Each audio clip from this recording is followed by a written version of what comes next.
দেখো ফেনল, দেখো ফেনলের ফেনল হচ্ছে অ্যারোমেটিক যৌগ, এর সংকেত কি?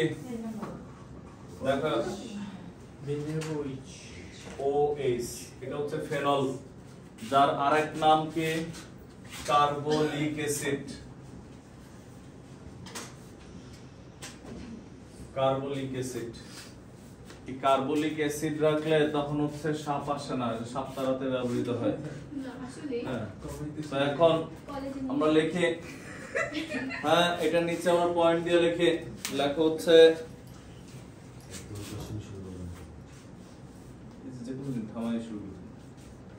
লেখো,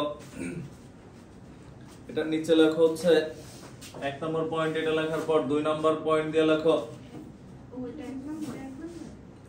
বেনজিন বলয়ের একটি হাইড্রোজেন পরমাণু, বেনজিন বলয়ের একটি হাইড্রোজেন পরমাণু একটি হাইড্রক্সিল মূলক দ্বারা প্রতিস্থাপিত হলে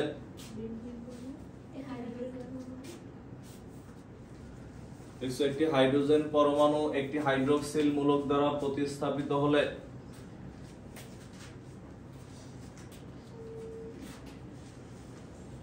ফেনল উৎপন্ন হয়। ফেনল উৎপন্ন হয়, লিখছো? এরপর লেখো ফেনল, পরের পয়েন্ট, জীবাণুনাশক এবং পচন রোধক। ফেনল জীবাণুনাশক এবং পচন রোধক। ফেনল জীবাণুনাশক এবং পচন রোধক হিসেবে ব্যবহৃত হয়।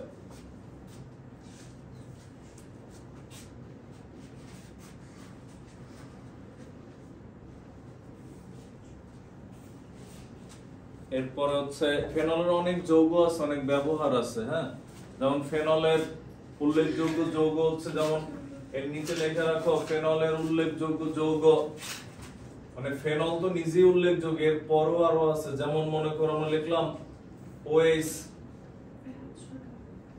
NO2,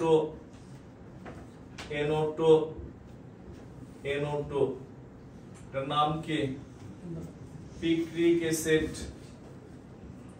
এটা কিসে ব্যবহৃত হয় জানো? ওই যে হাত পা পুড়ে গেলে যে আমরা বার্নল মলম ব্যবহার করি, মলমে হচ্ছে পিক্রিক অ্যাসিড থাকে, পোড়া ক্ষত স্থানে ব্যবহৃত হয়। যেমন মনে করো, মানে আমরা যেগুলো চিনি এরকম কিছু যৌগ লিখতেছি, দেখো OH, আমরা লিখলাম হচ্ছে CH3Cl, এটা কি? এটা হচ্ছে ডেটল। যে OH আছে এগুলো সব ফেনলের যৌগ, লেখো। হ্যাঁ লেখো।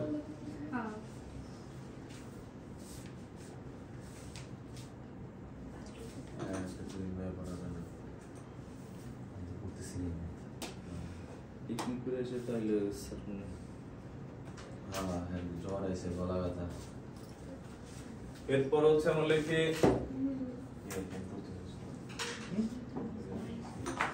OH, NH, লেখো। এটাও চিনো তুমি, বলো তো এটার নাম কি? এটা চিনে না এমন কোন ব্যক্তি নাই।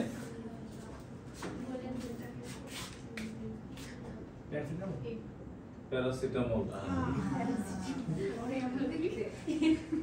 তুমি বলতে পারো স্যার প্যারাসিটামল না নাপা? এক না, নাপা হচ্ছে কোম্পানির নাম, মাথা ব্যথার ওষুধ নাপা, তারপর হচ্ছে এটা টাফনেল ইত্যাদি, এগুলো সব কোম্পানি, আর হচ্ছে ঔষধটা হচ্ছে প্যারাসিটামল।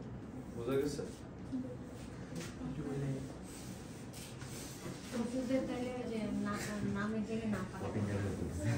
নাপা তো কোম্পানির নাম।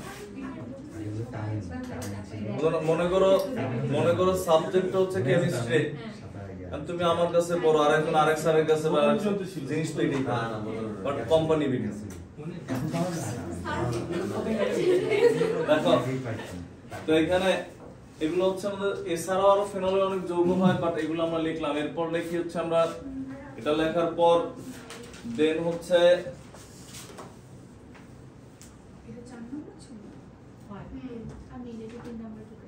এটা লেখার পর হেডলাইন দাও ফেনল প্রস্তুতি। ফেনল প্রস্তুতি, ফেনল প্রস্তুতি।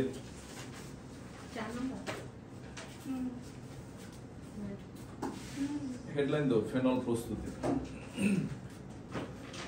ওই যে ওইটার সাথে না লেখো 4 নম্বরটা হেডলাইন দিতে পারো ফেনল প্রস্তুতি। তো এখন ফেনলের এই প্রস্তুতির পাশে 3 স্টার দিও। ফেনল কিভাবে প্রস্তুত করা যায়? তো ফেনল প্রস্তুত প্রণালীর 1 নাম্বার পদ্ধতি আমরা লিখি হচ্ছে 1 নাম্বার দিয়ে লেখো কিউমিন ফেনল পদ্ধতি। কিউমিন ফেনল পদ্ধতি বা হচ্ছে মানে কি থেকে প্রস্তুত করা হয়? বেনজিন থেকে ফেনল প্রস্তুতি দুই ভাবে হয়। একটা হচ্ছে কিউমিন ফেনল পদ্ধতি। 1 নাম্বার দিয়ে লেখো কিউমিন ফেনল পদ্ধতি। 1 নাম্বার দিয়ে লেখো কিউমিন ফেনল পদ্ধতি।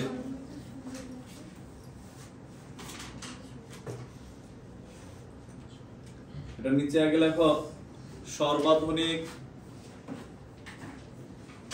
এই সংশ্লেষণ পদ্ধতিতে, সর্বাধুনিক এই সংশ্লেষণ পদ্ধতিতে প্রায় 90% ফেনল উৎপন্ন হয়।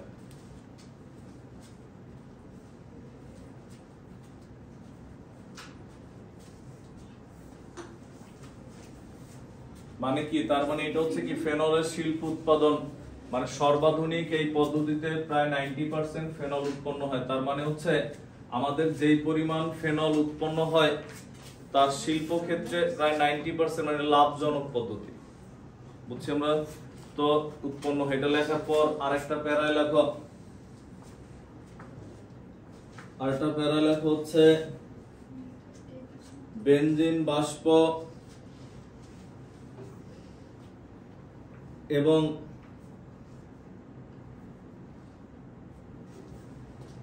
প্রোপিনকে, বেনজিন বাষ্প এবং প্রোপিনকে 250 ডিগ্রি সেলসিয়াস তাপমাত্রায়, 250 ডিগ্রি সেলসিয়াস তাপমাত্রা কমা দিয়ে লিখবা 30 এটিএম চাপ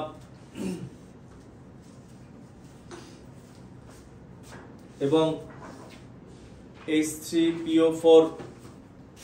H3PO4 প্রভাবকের উপস্থিতিতে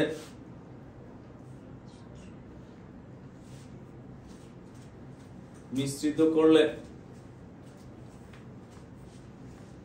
কিউমিন উৎপন্ন হয়। কিউমিন উৎপন্ন হয়। কিউমিন ওই যে বোর্ডে লেখা আছে, কিউমিন উৎপন্ন হয়। লিখছো? এরপর লেখো এই কিউমিনকে 130 ডিগ্রি সেলসিয়াস তাপমাত্রায়, এই কিউমিনকে 130 ডিগ্রি সেলসিয়াস তাপমাত্রায়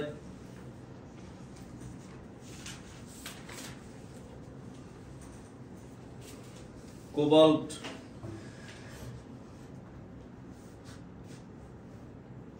দেখছো এর উপস্থিতিতে অক্সিজেন দ্বারা জারিত করলে, কোবাল্টের উপস্থিতিতে অক্সিজেন দ্বারা জারিত করলে কিউমিন হাইড্রোপারক্সাইড, জারিত করলে কিউমিন হাইড্রোপারক্সাইড, জারিত করলে কিউমিন হাইড্রোপারক্সাইড উৎপন্ন হয়, যা লঘু H2SO4, যা লঘু H2SO4, যা লঘু H2SO4 এর উপস্থিতিতে আদ্র বিশ্লেষিত হয়ে যা লঘু H2SO4 এর উপস্থিতিতে আর্দ্র বিশ্লেষিত হয়ে ফেনল উৎপন্ন করে। ফেনল উৎপন্ন করে, যা লঘু H2SO4 এর উপস্থিতিতে আর্দ্র বিশ্লেষিত হয়ে ফেনল উৎপন্ন করে। এবার আমরা আসি কি কি লিখলাম আমরা বুঝি, দেখো ভালো করে বুঝো, আমরা কিছুই বুঝি নাই, শুধু লিখছি। এই হচ্ছে আমাদের বেনজিন। বেনজিন, বেনজিনের সাথে আমরা কি যোগ করছিলাম? বেনজিনের সাথে হচ্ছে আমরা প্রোপিন যোগ করছিলাম। প্রোপিনের সংকেত কি? কার্বন কয়টা? যদি লিখতে না পারো আগে কার্বন লিখবা। প্রোপিন মানে অ্যালকিন, যে কোনো এক জায়গায় কি দ্বিবন্ধন, সব হাইড্রোজেন দিয়ে দাও, দুইটা হাইড্রোজেন একটাই হচ্ছে তিনটা। বেনজিনের মধ্যে প্রোপিন যোগ করছে। কিসের উপস্থিতিতে? আমরা যদি দেখি কত, H3PO4 250 ডিগ্রি সেলসিয়াস 30 অ্যাটমোস্ফিয়ার চাপে। তো যখন আমরা এদেরকে যুক্ত করে কি ঘটে দেখো, ভালো করে বুঝো। হ্যাঁ, আমরা বিক্রিয়া তো লিখবই। CH3 CH CH2, একটা হাত ভেঙে গেলে দুইজনের কি একটা করে হাত ফাঁকা না? এর সাথে বিক্রিয়া করে বেনজিন। বেনজিনও মনে করো বিক্রিয়া করার জন্য রেডি হয়েছে। কি রকম? খেয়াল করো, যে কোন একটা কর্নার থেকে একটা হাইড্রোজেন বের হয়ে গেছে, একটা হাত ফাঁকা, হাইড্রোজেনের একটা হাত ফাঁকা, দুইজন রওনা দিছে। আমরা এখন যে এখানে যুক্ত হব, কে কার সাথে যুক্ত হবে? মার্কোনিকভের নিয়ম পড়ছিলাম মনে আছে, যেটাতে হাইড্রোজেন বেশি ওইটাতে আবার হাইড্রোজেন প্রবেশ করবে। তার মানে এখানে হাইড্রোজেন, এখানে কি আমাদের বুঝছি আমরা? তার মানে এখানে কি লেখা আছে? এটা না লিখে একবার এরকম লেখা যায় CH3। এখন কেউ যদি এটা এরকম লেখে যে স্যার আমি এরকম লিখতে চাই হিসাবের সুবিধার জন্য আর কি, যে CH একটা CH3 এই লিখলাম আর একটা CH3 লিখলাম, কোন ঝামেলা আছে? এটা বেনজিন আমরা এই CH3 টার ফ্রন্টে রেখে এটা কি এই কার্বনের সাথে যুক্ত না, এটা এইখান না দিয়ে এই কার্বনের সাথে এইখান দিয়ে দিলাম, কোন সমস্যা আছে? এটাই কিন্তু এটা। এই যৌগের নামই কি? কিউমিন, যার আরেক নাম হচ্ছে আইসোপ্রোপাইল বেনজিন। কিউমিনের আরেক নাম কি? Isopropyl benzene. তখন কি হয় দেখো,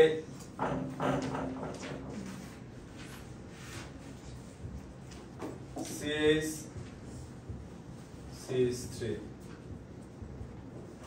কিউমিন অথবা আইসোপ্রোপাইল বেনজিন। এরপরে আমরা লিখি, দেখো এটা লেখার পর পরে লিখো, আগে খেয়াল করো।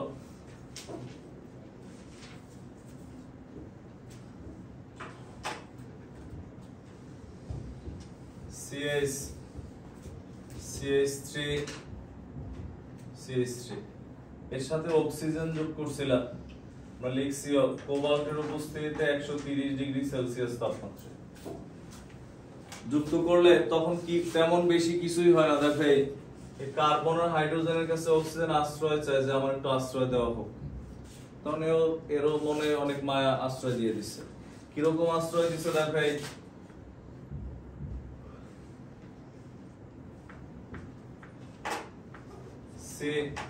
এই হচ্ছে CH3 এরপর কি এখানে দেখো ডাবল ও, এই হচ্ছে H, মানে মাঝখানে কি হচ্ছে? দুটো অক্সিজেন প্রবেশ করছে। আর আমরা জানি দেখো এখানে এই কার্বনের সাথে কি আছে, আমরা এরকম লিখছিলাম এটা কি জৈব পারক্সাইড না? আর টু দেন CH2 আছে দুইটা, ও আছে দুইটা, তার মানে এখানে আলটিমেটলি কি উৎপন্ন হইছে? এখন পারক্সাইড উৎপন্ন হইছে। অ্যাসিড মূলক হলে এরকম হইতো COOH, এরকম না। কারণ তখন এখানে অ্যাসিড কেন না, দেখো বুঝছো, অ্যাসিড হলো তো এরকম হওয়া লাগতো, ডাবল বন্ড রো আর একটা হাতে কি OH, কার্বনের হাত হয়ে যায় কয়টা? 6টা। এখানে তো এরকম না, এটা পারক্সাইডের মতো যুক্ত হইছে। এখানে কি রকম? এই যে ও, এই হচ্ছে ও, এই হচ্ছে H, এরকম যুক্ত হইছে। এটা কি অ্যাসিড মূলক? অ্যাসিডের কার্যকরী মূলক এরকম না, ডাবল বন্ড ও OH। এখানে কি এরকম আছে? যে কারণে আমরা এটা এরকম লিখি যে বন্ড ডাবল OH। আমরা নাম লিখছিলাম, এটার কি উৎপন্ন হইছে বলছিলাম, দেখো কিউমিন হাইড্রোপারক্সাইড। কিউমিন হাইড্রোপারক্সাইড লিখছিলাম না? তো দেখো এই হচ্ছে কিউমিন কিউমিন হাইড্রোপারক্সাইড, এই পুরোটার নাম কিউমিন, এর সাথে এক্সট্রা কি আছে হাইড্রোজেন আর এই যে O2, তার মানে এটার নাম কি কিউমিন হাইড্রোপারক্সাইড এর উৎপন্ন হচ্ছে, কিউমিন হাইড্রোপারক্সাইড। এটা উৎপন্ন হওয়ার পর এরপরে কি হয় দেখো,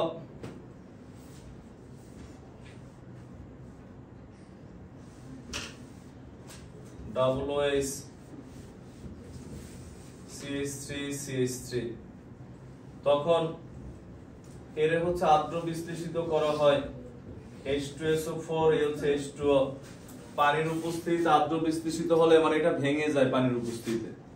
আদ্র বিশ্লেষিত হওয়া মানে কি ভেঙে যাওয়া, এটা ভেঙে গেলে কি হয় দেখো, একদম সহজ হিসাব, পানির উপস্থিতিতে আস্তে করে ভেঙে এই একটু আলাদা হয়ে যায়, লাল কালির একটু কিটোন উৎপন্ন হয় দেখো, প্রোপানন CH3CO CH3, মানে ভেঙে এই হচ্ছে আলাদা হয়েছে দেখো, CH3CO মানে C ডাবল বন্ড ও CH3, বুঝছি আমরা। বাকি থাকে কি তাহলে এটার উপরে শুধু OH বাকি থাকে না। এত কাহিনী করার পর এই হচ্ছে OH ফেনল, এটা হচ্ছে কি কিউমিন ফেনল পদ্ধতি। এখন তুমি যদি বিক্রিয়া কে কিভাবে ঘটলো এই প্রসেস যদি না বুঝো, মুখস্থ করা সম্ভব। দেখো বিক্রিয়া তাড়াতাড়ি উঠাও,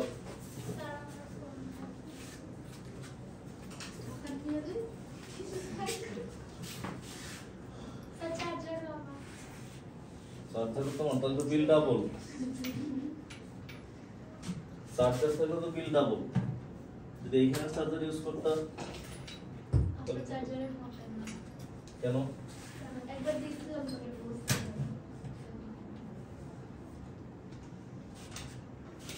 বাসায় কি মোবাইল লুকায় ব্যবহার করো? না তাহলে মোবাইল চার্জ থাকে না, বাসা থেকে আসার পর আমার ব্যাগে চার্জার থাকে তো এই কারণে। 30 ATM, কোনটা প্রথমটা 30, নিচেরটা 130 ডিগ্রি সেলসিয়াস। তাহলে লেখো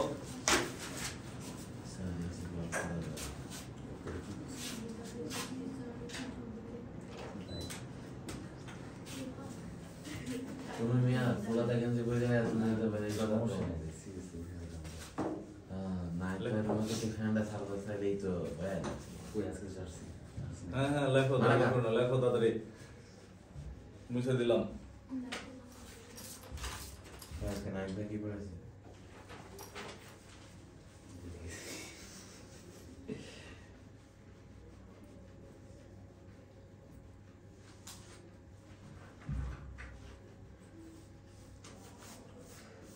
মুছে লেখা কন্ডিশন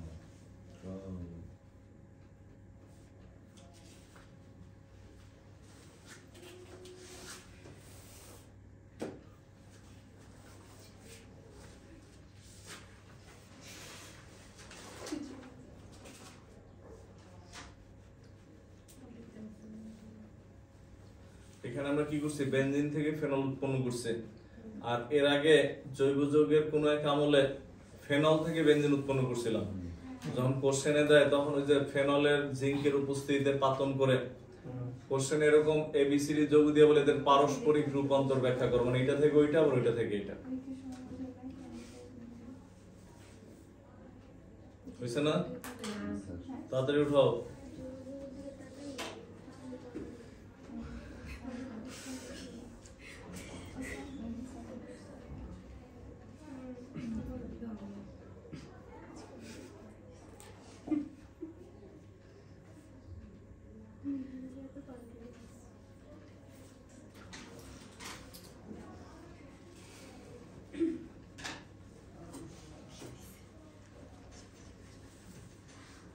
এরপর লেখো 2 নম্বর প্রস্তুতি, লেখো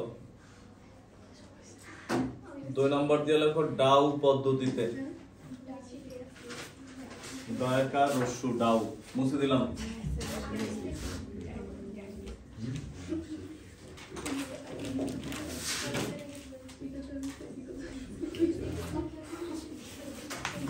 নাম্বার দিয়ে লিখবা দেখো 2 নাম্বার দিয়ে লেখা হচ্ছে ডাউ পদ্ধতিতে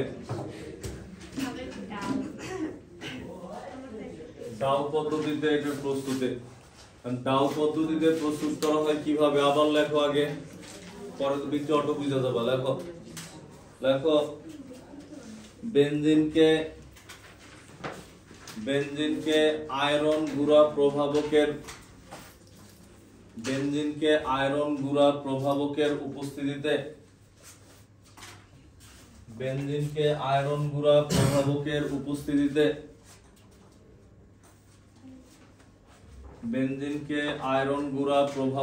উপস্থিতিতে দেখছো ক্লোরিনের সাথে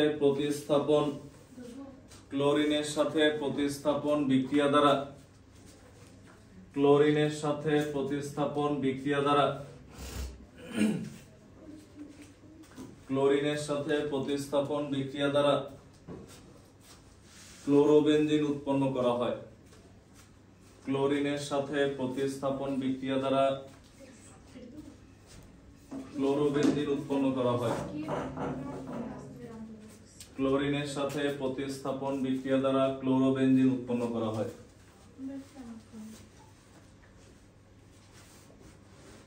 এরপর লেখো ওই ক্লোরোবেনজিনকে 10% সোডিয়াম হাইড্রোক্সাইড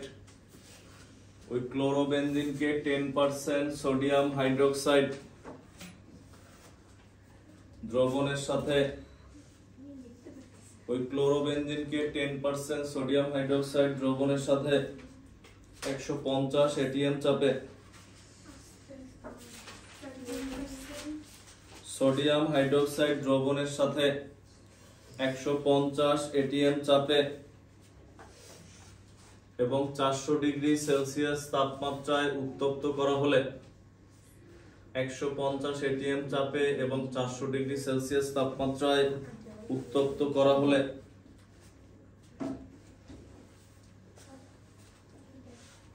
সোডিয়াম ফিনক্সাইড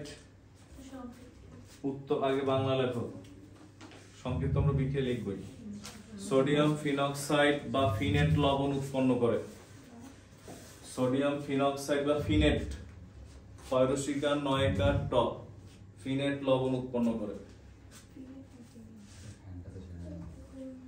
এরপর লেখো ওই সোডিয়াম ফিনেট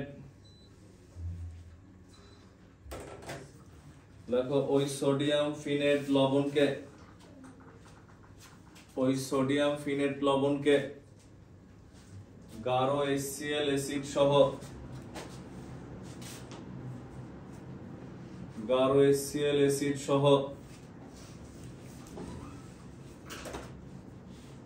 182 ডিগ্রি সেলসিয়াস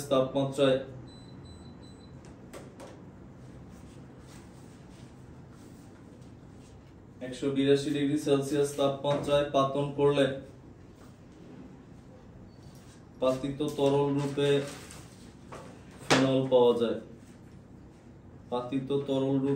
ফেনল পাওয়া যায় এবার আমরা এখানে বিক্রিয়াগুলো দেখি আমরা কি বলছে দেখি আমরা দেখো বিক্রিয়া বুঝো এই হচ্ছে আমাদের বেনজিন এর ক্লোরিনেশন করতে কিসের উপস্থিতিতে লোহার গুঁড়ার উপস্থিতিতে বিক্রিয়া করলে কি হয় যে কোনো একটা কর্নার থেকে এটা কৌশল আমরা পড়ছি ওই যে নাইট্রেশন বিক্রিয়া ফিডেলক্রাফট বিক্রিয়ার এখানে ক্লোরিনেশন বিক্রিয়া এইখান থেকে একটা হাইড্রোজেন বের হয়ে যায় হাইড্রোজেনের সাথে একটা ক্লোরিন আর ওই যে একটা ফাঁকা হাত হয় ফাঁকা হাতে কে বসে ক্লোরিন বসে যদি বলে এটা কৌশল দেখাও তখন এটা কোন জায়গায় আছে ইলেকট্রোফিলিক প্রতিস্থাপন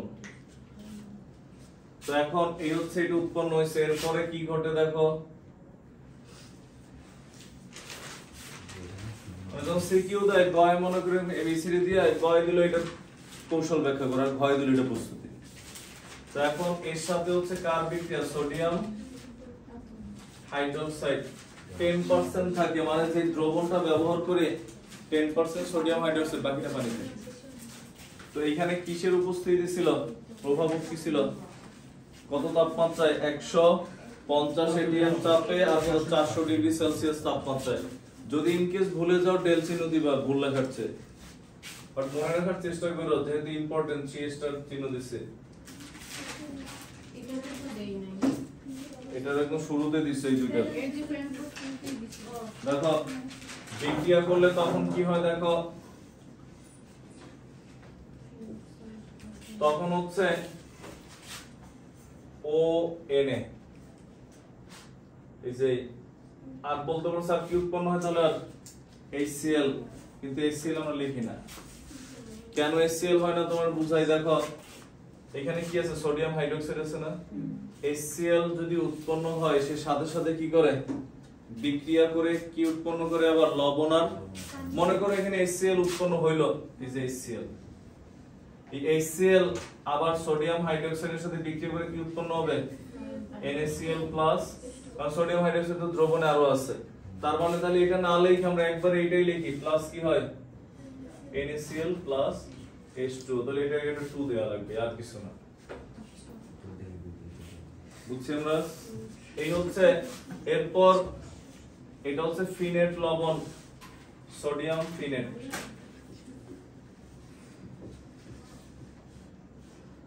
যে উৎপন্ন হইছে ফিনেট লবণ ONA, এই হচ্ছে এর HCl দ্বারা পাতন করা হয় 182 ডিগ্রি সেলসিয়াস তাপমাত্রায়। এবার কি হয় যে Na আর কি Cl যুক্ত হয়ে কি উৎপন্ন হয় NaCl, কি উৎপন্ন হয় সাথে কি থাকে, এই হচ্ছে OH, ফেনল উৎপন্ন হয়েছে। এটা হচ্ছে ডাউ পদ্ধতিতে ফেনল উৎপাদন লেখা তাড়াতাড়ি, এবং দুটোটাই কি থেকে বেনজিন থেকে।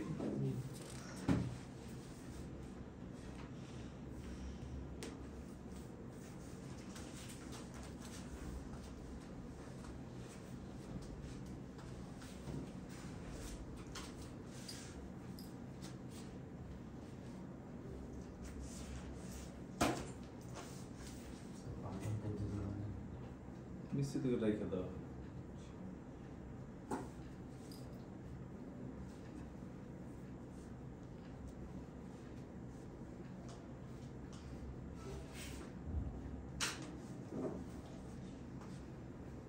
লিখছো?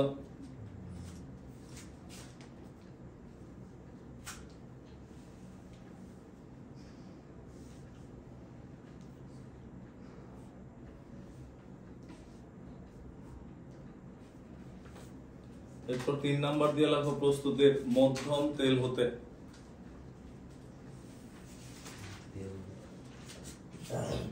মধ্যম তৈল থেকে ফেনল নিষ্কাশন। মধ্যম তৈল মানে কি এর মধ্যে হচ্ছে ফেনলের সাথে আরো বিভিন্ন ধরনের পদার্থ মিশ্রিত থাকে, ন্যাপথলিন থাকে, তারপর হচ্ছে ক্রিসল থাকে ইত্যাদি। মধ্যম তৈল থেকে ফেনল নিষ্কাশন। তো এটার জন্য কি করা হয়, মধ্যম তৈল থেকে ফেনল নিষ্কাশনের জন্য তাপ দিয়ে আগে ন্যাপথলিন ক্রিসল এদেরকে সরানো হয়, এবার ফেনলকে আলাদা করা হয় কিভাবে দেখো।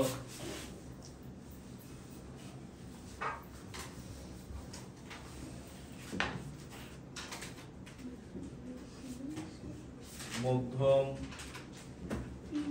তৈল থেকে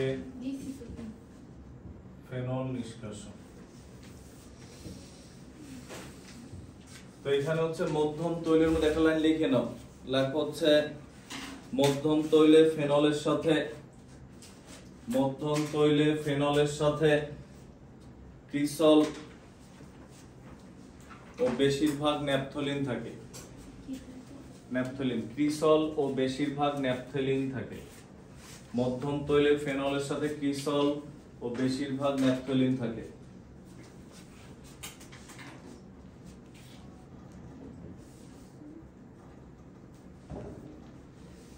দেখছো? তো এখান থেকে লেখা হচ্ছে এটার পর লেখা মানে এরা তিনজন থাকে, এর মধ্যে একটা করে সরানো লাগবে।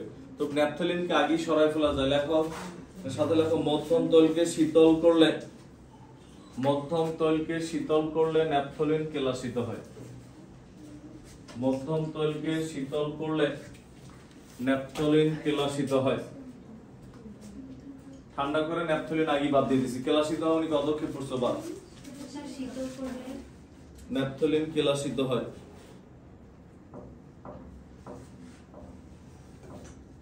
দেখছো? এরপর লক্ষ্য একে অপসারণের পর ন্যাপথলিন সরানোর পর যন্ত্র দিয়ে সরানো হয়, হ্যাঁ, ফিল্টার প্রেস দ্বারা।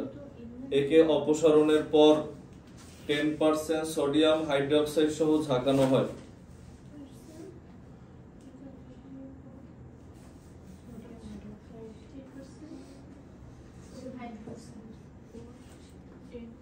সোডিয়াম হাইড্রোক্সাইড দ্বারা ঝাঁকানো হয় এবং পরবর্তীতে সালফিউরিক অ্যাসিড যুক্ত করে ফেনল প্রস্তুত করা হয় এবং পরবর্তীতে সালফিউরিক অ্যাসিড যুক্ত করে ফেনল প্রস্তুত করা হয়।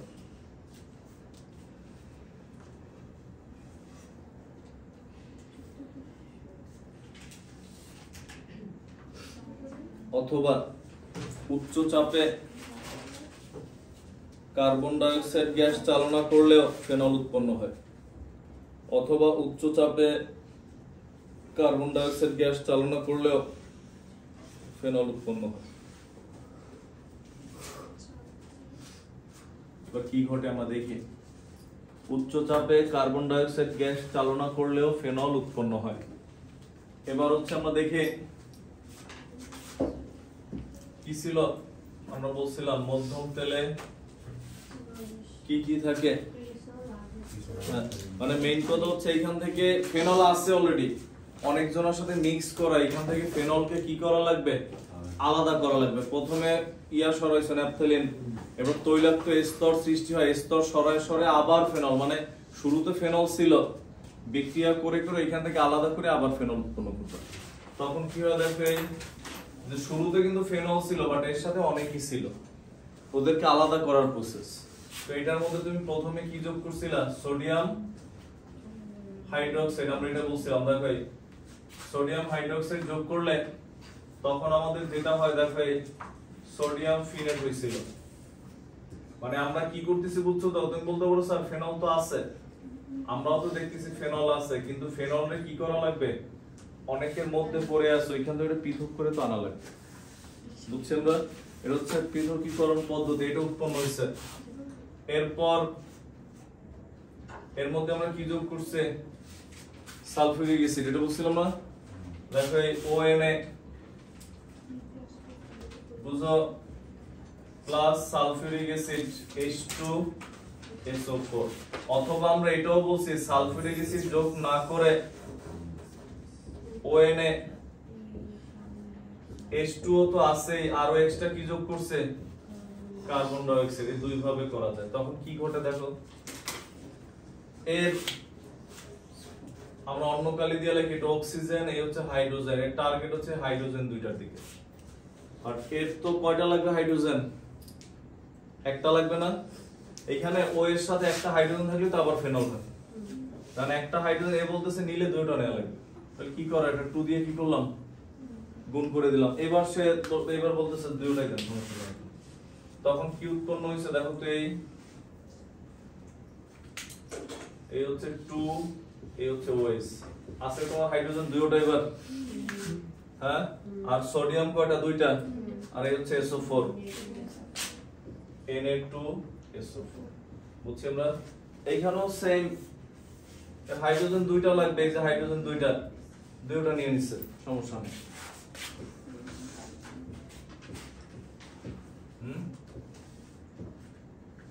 তখন কি থাকে দেখো, সোডিয়াম কয়টা, দুইটা, কার্বন একটা, আর অক্সিজেন কয়টা, দুইটা, আর এটা তিনটা। বলতে পারো স্যার এটা তো এখানে আছেই, তার মানে কি প্লাস সোডিয়াম কার্বনেট Na2CO3, এই হচ্ছে এটার প্রসেস, বুঝছি আমরা? বুঝতে লাগলো, এই হচ্ছে আমাদের অ্যালকোহল প্রস্তুতি। এরপর আমরা সামনের ক্লাস যেটা দেখবো এটা হচ্ছে ফেনল প্রস্তুতি। সামনের ক্লাসে আমরা ফেনল শনাক্তকরণ নিয়ে আলোচনা করব।